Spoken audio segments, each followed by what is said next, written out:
আল্লাহর ওলি শাইখ কাতিয়া রহমাতুল্লাহি আলাইহি নামাজ শেষ হওয়ার পর দরগার ইমাম সাহেব রুমে যায় ঢুকলেন। ঢুইকা বলতেছেন, ওগো আল্লাহর ওলি, রুকু থেকে সোজা হয়ে দাঁড়ান না কেন? অথচ রুকু থেকে সোজা হয়ে দাঁড়ানো ওয়াজিব, এটা আপনি জানেন না? ইমাম সাহেব বলে, অবশ্যই জানি। তাহলে সোজা হয়ে দাঁড়ান না কেন? ইন্না লিল্লাহ, আমি তো কইতাম পারি না, সোজা হয়ে খারাইছি না, এটা তো আমি কইতাম পারি না। আল্লাহ তুমি আমারে মাফ করো। কইয়েই দরগার ইমাম সাহেব কান্না শুরু করে দিছেন। শাইখ কাতিয়া কয়, কেন এমন করছেন? কেন এমন করেন আগে কোন? তখনই কান্না করেন আর বলেন, হযরত, আমি সেজদার জায়গায় চেয়ে দেখি আমার আল্লাহর কুদরতি ফাও দেখা যায়। আল্লাহ পাকের কুদরতি ফাও সেজদার জায়গায় দেখা মাত্রই আমি বেহুশ হয়ে যাই। কত তাড়াতাড়ি আল্লাহর ফাও আমি সেজদা দিতাম, কত তাড়াতাড়ি সেজদা দিতাম, এজন্য আমি পাগল পারা হয়ে যাই। তাড়াতাড়ি করে আমি সেজদায় চলে যাই। তখন কোন জায়গায় দাঁড়ানো আছি, কোন জায়গায় আমি খাড়া আছি, আমার হুঁশ থাকে না।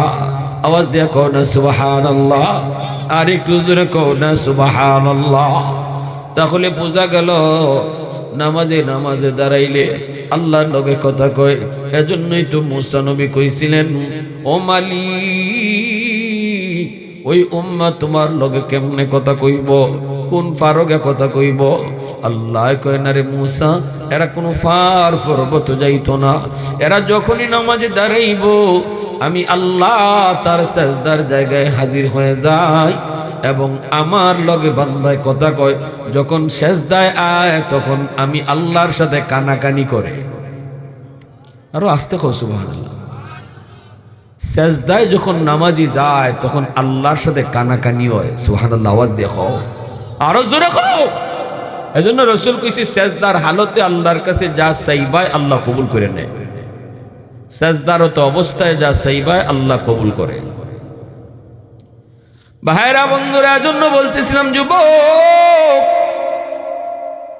কি পরিমাণ গুরুত্ব, কি পরিমাণ গুরুত্ব নামাজের। শরীয়তের বিধান হলো তুমি দাঁড়ায় পড়ো না, বইয়া তুমি নামাজ পড়ো। বইয়া তুমি পারো না, ঘুমায় ঘুমায় তুমি নামাজ পড়ো, তবুও নামাজ পড়ন লাগবো।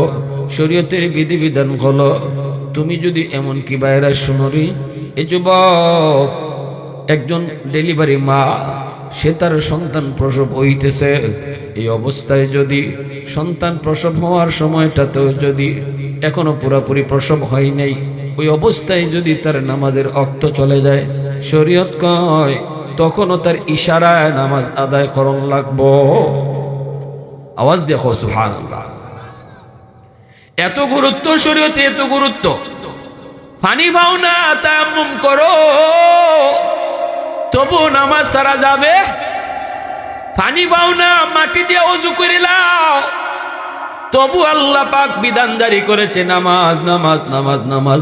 আর নবী রহমতের নবী মৌতের আগে শুধু সালাত সালাত সালাত করছেন। নবী যে উম্মতকে শিখাই গেছেন, উম্মতের দল মৌতের সময়, মৌতের আগে মানুষ সন্তানরে ডাকে, মৌতের আগে মানুষ সম্পদের কথা কয়ে দেয়, মৌতের আগে কত কিছু কয়, কই আমার মেয়ে, কই আমার ছেলে। আমার নবী মায়ের নবী মৌতের সময় কিন্তু ফাতেমারে ডাকেন নাই, নবীজি হাসান হুসাইন রে ডাকেন নাই। মৌতের সময়টাতে নবী খালি কইছে, ইয়া উম্মত, সালাত সালাত সালাত সালাত, নামাজ নামাজ নামাজ নামাজ নামাজ, তোমরা ভুইল না, নামাজ ছাইরো না। অসুস্থ অবস্থায় মায়ের নবী সাহাবীর কান্দে বর দিয়া মসজিদে হাজির হয়ে গেছে। আল্লাহু আকবার, জোরে কও। তাহলে নামাজি নামাজে কার লগে কথা কয়? আমরা অনেকেই মনে করি আল্লাহ লগে কথা যে কয় এটা খালি হুজুরা ওয়াজ করে। অনেকেই কিন্তু কোরআন হাদিসের কথা শুনি কিন্তু দিল দিয়ে বিশ্বাস করি না, ঠিক না? নি মৌতের সময় মালাকুল মৌত আজরাইল আইবা বিভৎস চেহারা লইয়া বেনামাজি জান কবজের সময় চেহারা এমন বিভৎস চেহারা হইব, আজরাইল আলাইহিস সালামের দেখকেই তার রূহ বাইরে দিব, তার কলজা তার পানি থাকতো না, রূহটা খালি লুকাইতো চাইব। কোন জায়গা জানি লুকাইতে পারে, কিভাবে জানি লুকাইতে পারে, চোখগুলা বড় বড় করে খালি চাইব, বড় বড় করে চাইব। অনেকে মনে মনে ভাবে যে এরম ওয়াজ তো বহু দেখছি, বহু শুনছি, কিন্তু কই মুর্দার এরকম আযাব হয়, আবার কবরে গেলে আযাব হয়। এগুলা কত কবরে ফাঁস দিয়ে গেলাম, কত কবরে ফাঁস দিয়ে আটলাম, কোনোদিন তো কবরে মাইরের আওয়াজ পাইলাম না, কান্নার আওয়াজও পাইলাম না। আমার ভাইয়েরা, আল্লাহ পাক রব্বুল আলামিন কবরের আযাবটারে আমাদের চোখের আড়াল করে রাখছে যেন আমরা না শুনি। যদি আমরা কবরে আযাব শুনতাম, কবরে আযাব দেখতাম, তাহলে রাইতে তুমি কবরে ফাঁস দিয়ে যাইতাই, দিনের বেলাও ডরাইয়া কেউ কবরের দ্বারে দিয়ে যাইত। কবরে আযাব যদি আল্লাহ দেখাইতো, বেনামাজিরে কি ফিডা দেওয়া হইতেছে, সুজায় আকরা নামক সাপ তারে কিবা কামড়াইতেছে, যদি এটা মানুষে দেখতো, তাহলে কবর যত দূর দেখা যায় এর ভিতরে কেউ ঘরবাড়ি বানাইতো না।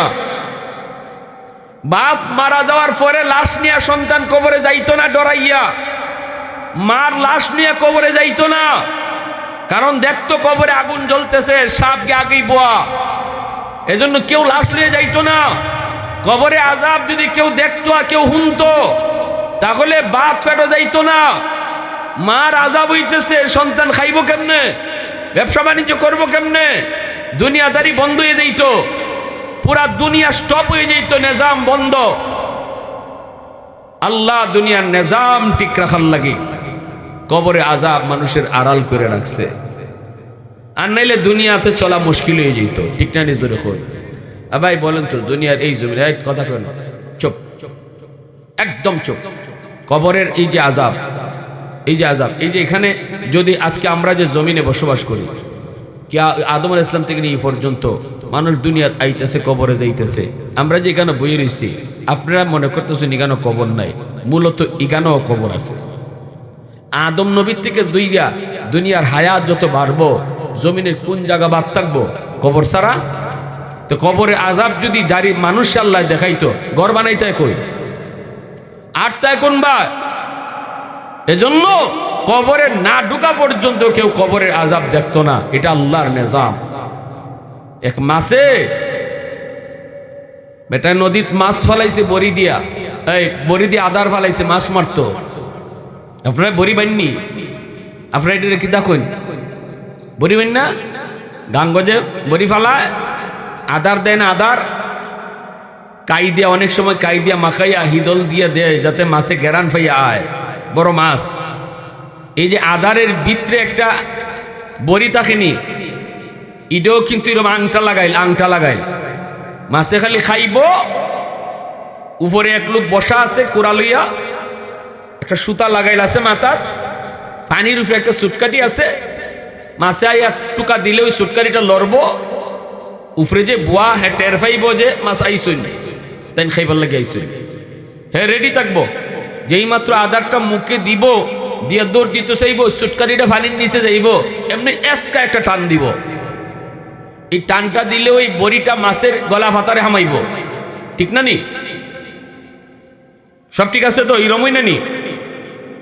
এখন মাছ একটা আইসে খাইতো, পুরাতন একটা মাছ, আর এখন খাইস না, এটা তোর আদার না, এটা তোর জম, তুই দেখতেছ তোর আধার, কিন্তু এটার ভিতরে একটা বড়ি আছে, তুই খালি খাইবে, উপরে সুটকাটিটা লড়ব, আর ফারের মধ্যে বইয়ে রয়েছে শিকারি কুড়া লইয়া, শিকারি আজকা টান দিব, এমনি তোর গলা ফাতারে বড়িটা ঢুকবো, তোর টান দিয়া ফারো তুলব, ফারো তুলিয়া দুই হাত দিয়ে যাইতে ধরবো, এরপরে তুই খালি নাচবে, পানি তার একবার আইবার লাগি, তোরে আর ছাড়তো না, নিয়ে বউর কাছে দিব, বউ একটা টেঙ্গি দা তেরা বেড়া দা লয়ে বই রয়েছে, কিন্তু এই দাঁড় নিয়ে তোরে সালি দিয়ে তোর ফিসলামও যাইব, কি যা তো আশটা করতেছে বুঝছেন, এই ফিসলাটা মজাইব, মজাইয়া তোরে টেঙ্গিদার উপরে তুলবো, তুললে ঘরের সদস্য যে কজন আছে অতটা ফিস করব, ফিস করে তোরে লোয়ারিতে বাজবো তেল দিয়া, গরম তেল দিয়া, এরপরে খাওয়ানোর সময় প্লেটে প্লেটে দিব, 32টা দাঁত দিয়ে সাবাইয়া তোরে খাইব। ওয়াজটা হাসা করছে না মিশা করছে? খাও না লাগে 100% সত্য, ঠিক না? এই কথা কইয়া হয়ে গেছি। এবারই মাসে কয় হুজুর যে অত বড় ওয়াজ করে গেল, কই আমি দি কোনো বড়ি টড়ি দেখি না, আদারের ভিতরে বড়ি, এটা কি দেখা যায়নি? ঠিক না নি?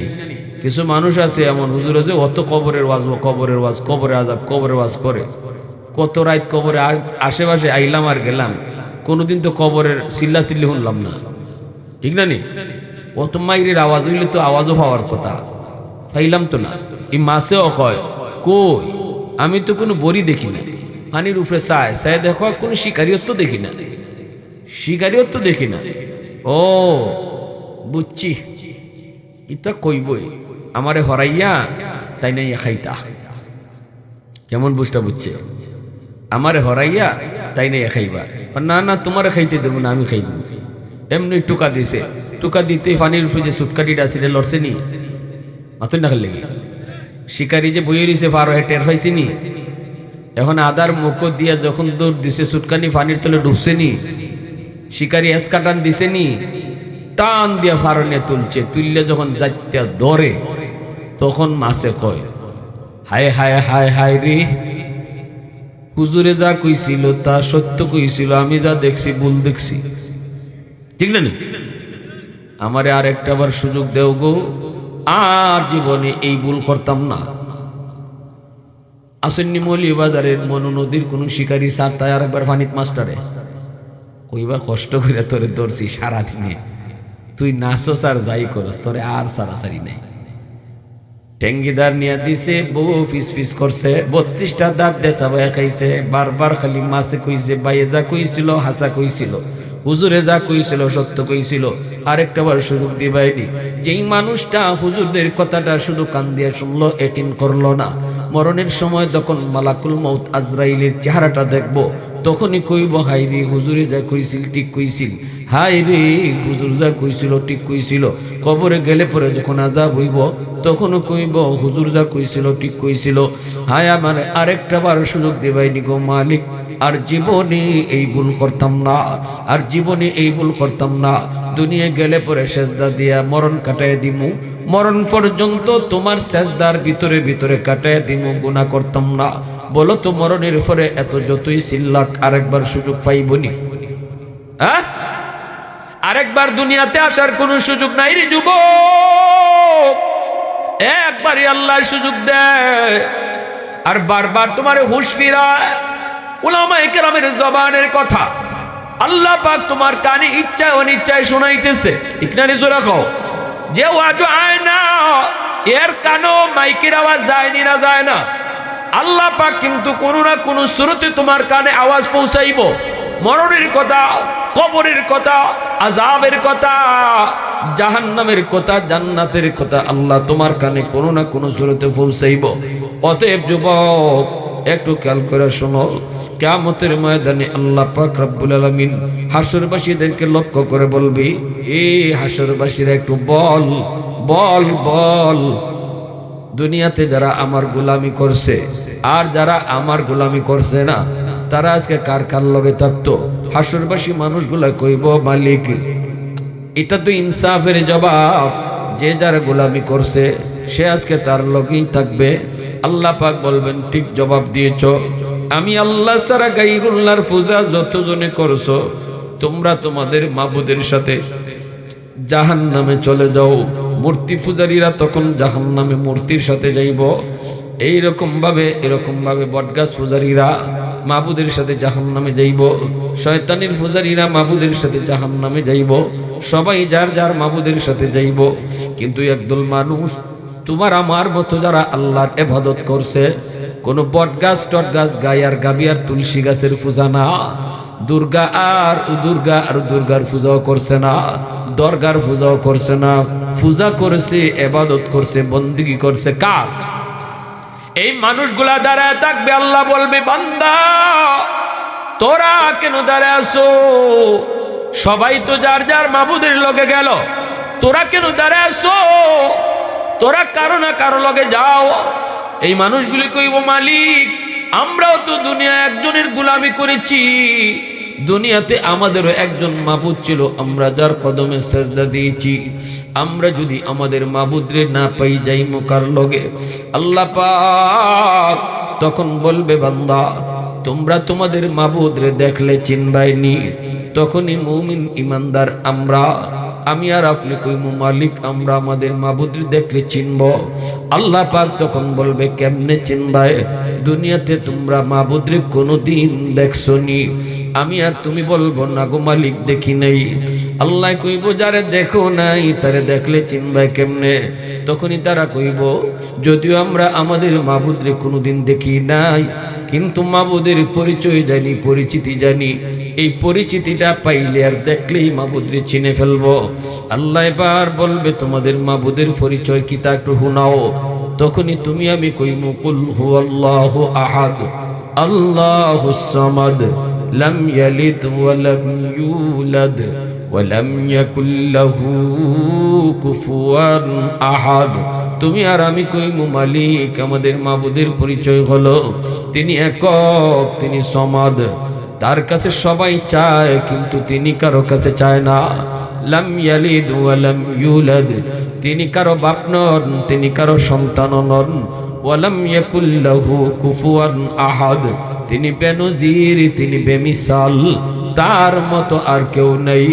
এই পরিচয়টা যখন আমরা আল্লাহর সামনে তুলে ধরবরে যুবক, তখনই আল্লাহ খুশি হয়ে বলবে বান্দা এতক্ষণ পর্যন্ত তোমরা যার পরিচয় শোনাইছো আমি তোমাদের আল্লাহ, আমি তোমাদের মাবুদ।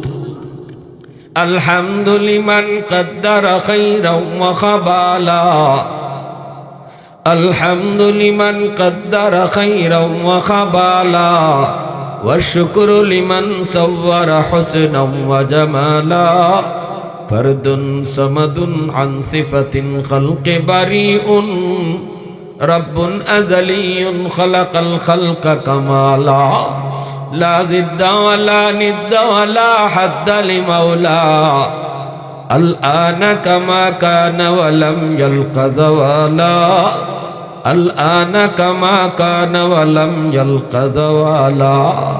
মুসলমানের আওয়াজে কও আল্লাহু আকবার, আরো জোরে কও আল্লাহু আকবার। এ যুবক এবার আল্লাহ পাক রব্বুল আলামিন খুশি হয়ে কইব বান্দা ঠিক আছে তোমরা এখন আমার কাছে কি তা চাও কও। আল্লাহু আকবার কইতেন না? তখন আমি আপনি কইব আল্লাহ দুনিয়া তোমারে না দেখে সেজদা দিছি, আজকে তোমারে দেখকে সেজদা দিতাম। আল্লাহ বলবে ঠিক আছে নাও আমার ফাও বাইর করে দিলাম। ৭০,০০০ নূরের পর্দা থেকে আল্লাহ তার ফাও মোবারক সরায়া হাসরের ময়দানে বাইর করে দিবা। নামাজি মানুষ দুনিয়ার জমিনে যারা নামাজ পড়তো যুবক, ওই মানুষগুলা আল্লাহর ফাও দেখে সেজদায় পড়ে যাইব, কিন্তু বেনামাজি সেজদা দিতে পারতো না। বেনামাজির ফিট বাঁকা হয় না, ফিট বেঁকা হয় না, মেরুদণ্ডের হাড্ডি লোহার মতো শক্ত হয়ে রইছে। আল্লাহ কইব বান্দারি তোরা কেন সেজদা দিতে পারো না? কয় আল্লাহ পারি না, সেজদা দিতাম চাই কিন্তু ফিট বেঁকা হয় না। আল্লাহ কইব কেন ফিট বেঁকা হয় না? কয় জানি না। কানবো, চোখের পানির বদলে রক্ত ফলাইব, কানতে কানতে বেহুশ হয়ে যাইব, আল্লাহরে সেজদা দিতে পারে না। সবাই আল্লাহরে সেজদা দেয় কিন্তু সে সেজদা দিতে পারে না। আল্লাহ কইব বান্দারে দুনিয়ায় যদি তুই নামাজ পড়তি ফিট বেঁকা করতে, তাহলে আজকে হাসরের ময়দানও তোর ফিট বেঁকা হইতো। দুনিয়ার জমিনে তোরে কত করে ডাকা হলো আয় আয়, মসজিদের মিনার থেকে মুয়াজ্জিন তোরে ডাকলো, না না মুয়াজ্জিন না, দিনও ৫ বার আমি আল্লাহ তোরে ডাকছি। মসজিদের মিনার থেকে ডাকেন মূলত কেডায়? আল্লাহ ডাকেন। আল্লাহ আল্লাহু আকবার, আল্লাহু আকবার, আল্লাহু আকবার। আমি আল্লাহ বড়, এ বান্দা তোর ঘুম ছুটো। আমি আল্লাহ বড়, তোর বন্ধু ছুটো। আমি আল্লাহ বড়, তোর দোকান ছুটো। আয় দোকানটা তুই মসজিদে আয়, আয় তোর বন্ধু বান্ধব লইয়া তুই মসজিদে আয়, আয় আয় ঘুমটা বাদ দিয়া তুই মসজিদে আয়। আমি আল্লাহ বড়, কেউ তোর আপন নয়, আমি আল্লাহ তোর আপন। পেটের মধ্যে তোর মায়ের পেটে আমি তোর পাশে ছিলাম, কেউ তোর পাশে ছিল না। জন্মের পর তোর মায়ের বুকে আমি আল্লাহ তোর খাবার পাঠায় দিছি, দুধ পাঠায় দিছি। এই দুধটা বেশি গরমও না বেশি ঠান্ডাও না, আমি তোর জন্য রিজিক পাঠাইছি, তুই দুনিয়া আসার আগেই তোর রিজিক পাঠাইছি। দাঁত ছিল না, তোরে দাঁত দিলাম। দাঁতে শক্তি ছিল না, সময় মতো শক্তি দিলাম। হাত ছিল, তোর ধরার ক্ষমতা ছিল না, সময় মতো তোর হাতে ধরার ক্ষমতা দিলাম। পা ছিল, তোর হাঁটার ক্ষমতা ছিল না, সময় মতো টাইম মতো আমি তোর পায়ে শক্তি দিয়ে হাঁটার ক্ষমতা দিলাম। কথা কওয়ার শক্তি ছিল না, আমি আল্লাহ তোরে কথা কওয়ার শক্তি দিলাম। টাইম টু টাইম আমি সব তোরে দিছি। তুই কোন টাইমে তোরে কি দিছি না, যখন যে টাইমে তোর যেটা লাগবো এটাই আমি তোরে দিছি। এত মায়া আমি আল্লাহ তোরে কইরা বড় করছি। এখন আমি তোরে ডাকতেছি, আয় আমার পাও সেজদা দিয়া যা। কিন্তু তুই ঘুমটা বাদ দিয়ে আইলি না, দোকানটা বাদ দিয়ে আইলি না, খেলাটা বাদ দিয়া তুই মসজিদে আইলি না। ওই দিন আমি আল্লাহ তোর আচরণে বড় কষ্ট পাইছি রে বান্দা। ওই দিন যদি তুই আমার কদমে সেজদা দিতি, আজকে হাসরের ময়দানেও তুই সেজদা দিতে পারতে। তাহলে নামাজি হাসরের মাঠে আল্লাহর পাও দিকে সেজদা দিতে পারবো, আর বেনামাজি হাসরবাসী চিন্না লাইব এ বেনামাজির দল, এরার ফিডব্যাক খাওয়ায় না, লোহার মতো শক্ত হয়ে রয়েছে, ফিডব্যাক খাওয়ায় না। কারণ দুনিয়াতে ফিডব্যাক করে অভ্যাস করছে না, এজন্য হাসরের মাঠেও ফিডব্যাক ওই তো। রমজান মাস আইতেছে, 30টা রোজাও রাখবো, 1 ওয়াক্ত নামাজও কাজা করতাম না। ফাক্কা ইরাদা কার কার আছে একটু হাত উঠে আল্লাহরে দেখাও। আল্লাহ তুমি কবুল করো, সবাই খো আমিন। আরো জোরে খো আমিন, আরো জোরে আমিন। রমজান সামনে রাখিয়া রমজান মাসে আল্লাহর ঘর মসজিদে দিবা 1070,000 সওয়াব। একজন আল্লাহর বান্দা 5,000 টাকা আল্লাহর ঘর দিবা, রমজানও 1070,000 সওয়াব। আল্লাহ যেন রোজাগুলা সুস্থতার সাথে রাখার তৌফিক দেয়, তারাবির নামাজ যেন সুস্থতার সাথে রাখার তৌফিক দেয়। আসুন এমন কে সবার আগে, যিনি সবার আগে 5,000 টাকা লেখাইবা, আমি আপনার দিলের নিয়তের উপরে দোয়া করব, আল্লাহ যেন আপনার দিলের নিয়ত কবুল করে, সমস্যা থাকলে সমাধান করে। সবার আগে একজন ভাই হিম্মত করে আর 5,000 টাকা, জানি না একাই মজলিসে দরদি মার, দরদি সন্তান, একজন দরদি বাবা আর দরদি সন্তান, মার নামে বাপের নামে 5,000 টাকা। রমজানও দিবা, আল্লাহর মাস, নাজাতের মাস, মুক্তির মাস। জানি না এই রমজান কার জীবনের শেষ রমজান, জানি না এই রমজান কার জীবনের শেষ রমজান। একটা ভাই হিম্মত করে হাতটা দাগান, হুজুর আমি ইনশাল্লাহ মসজিদে 5,000 টাকা দেওয়ার ও আদা করছি, একবারে না 2বারে দিব, অসুবিধা নাই। কে আছেন সবার আগে হাতটা তোলেন একটু হিম্মত করে, সবার আগে। আল্লাহ তুমি কবুল করো। মাশাআল্লাহ। আমার ভাই কি নাম? জনাব ফয়সাল ভাই 5,000 টাকা জোরে কো মারহাবা। আওয়াজ হইছে না? আরো জোরে মারহাবা। আমার ফয়সাল ভাইয়ের আব্বা আম্মা আসেননি? আব্বা নাই, আল্লাহ সন্তানের দানের খবর বাবার কবরে পৌঁছাও, মার নেক হায়াত বাড়ায় দাও। জানি না কোনো সমস্যা আছে কিনা, আল্লাহ তুমি দানের খাতিরে সমস্যার সমাধান করো। আমিন কইতে কিপটামি করেন কেন লাগে? আপনি আমিন কইবা, ফেরেশতারা আপনার লাগে আমিন কইব। কেউ কোনোদিন আমিন কইয়া ঠগে না। আমিন যত বেশি কয়, ফেরেশতারা তার লাগে আমিন কয়। মারহাবা কো মারহাবা। 5,000 টাকা পাইলিলাম ফয়সাল ভাই, আর একজন আল্লাহর বান্দা ফয়সাল ভাইয়ের মতো 5,000 টাকা। জানি না কারে আল্লাহ কবুল করছে। মসজিদ মাদ্রাসা আল্লাহ সবের টাকা নেয় না, আল্লাহ যারে পছন্দ করে তার টাকা আল্লাহ তার গড় নেয়, আল্লাহ তার গড় তার টাকাই নেয় যারে আল্লাহ মায়া করে। আমার নাম গাছের পাতায় হুনতেছে, মাছে হুনতেছে, বালুর কণায় হুনতেছে, হাসরের মাঠে গাছের পাতায়ও সাক্ষী দিব। আল্লাহ আমি তার দানের সাক্ষী। আল্লাহু আকবার জোরে কও।